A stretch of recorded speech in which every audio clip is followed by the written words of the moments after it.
सो पिछले वीडियो में हमने देखा था कि बेसिक फार्मूलाज को कैसे डिराइव कर सकते हैं, राइट। नाउ हम देखेंगे उस फार्मूलाज को हम कैसे यूज कर सकते हैं। सपोज आपको एक क्वेश्चन आएगा, for example you will see a question like this, integration of x square dx, है ना।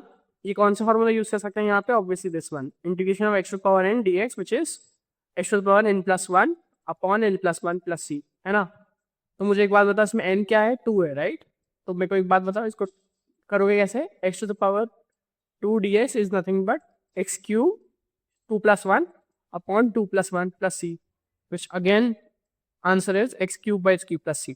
ठीक है, इसका आंसर क्या हो जाएगा? ये हो जाएगा, है ना। एक और एग्जांपल देखते हैं इसी तरह। So question 2, so you will see integration of sin x plus cos x।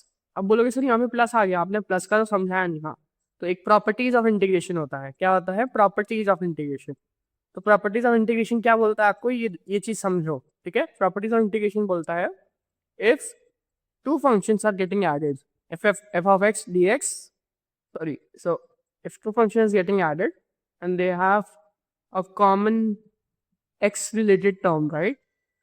तो जब आपको ये दिखता है कि जब ये ऐसे टाइप का इंटीग्रेशन जब भी आता है, तो इसका प्रॉपर्टी क्या है कि आप इन दोनों को स्प्लिट कर सकते हो, split by doing like this.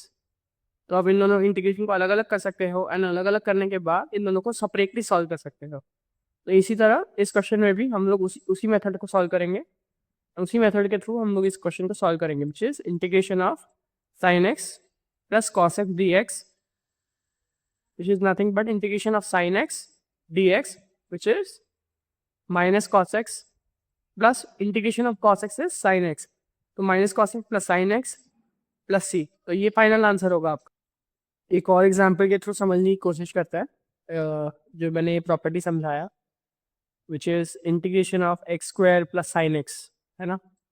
इस क्वेश्चन को देखो, इस क्वेश्चन में भी सेम प्रॉपर्टी लगाओ, इन दोनों को स्प्लिट कर दो अलग अलग से, ठीक है। X square D x plus integration of sine x D x. मुझे एक बात बताओ, एक्स स्क्वायर का इंटीग्रेशन क्या होगा? अभी मैंने करके दिखाया था ऊपर, राइट। X cube by 3।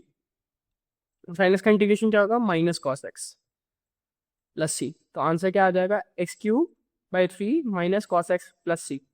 बहुत लोग सोचते होंगे सर इसका प्लस सी भी आता है। हाँ, तो ये दोनों प्लस सी मिला के एक प्लस सी बना जाता है, जो कि वी डोंट नो। इसके लिए दोनों प्लस सी को एक एड अप करके आप एक प्लस सी में लिख सकते हो, which is not a big thing, ठीक है। मैं जानता हूँ कि मैं भी एक स्टूडेंट था एक टाइम पे, और मुझे भी ये सवाल डाउट आया था, इसलिए मैंने ये आपके लिए सॉल्व कर दिया, ठीक है।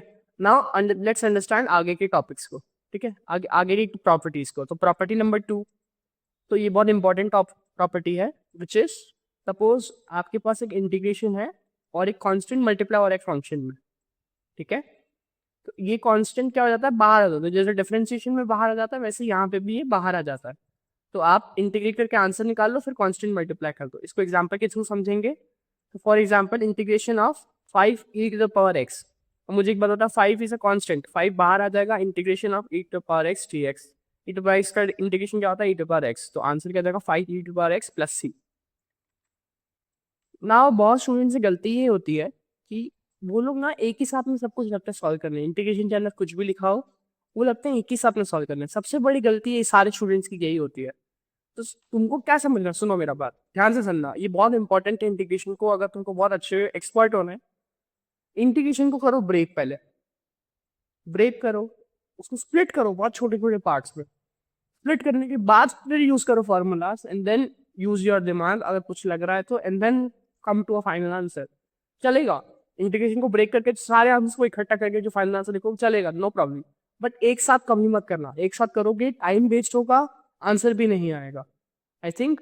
और इसी के साथ हमारा प्रॉपर्टीज वाला थिंग है वो कंप्लीट होता है। ऑल्सो एक और बहुत इंपॉर्टेंट प्रॉपर्टी है जो कि मैं बता देता हूँ, integration of any constant dx is always constant multiplied by x plus c, ठीक है। ये बात हमेशा याद रखना। That's all for this video.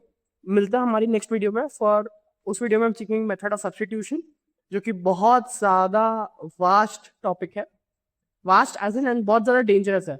यही जो होता है स्टूडेंट गिव अप कर देता है। आपको गिव अप नहीं करना, आपको बने रहना है मेरे साथ नेक्स्ट वीडियो में।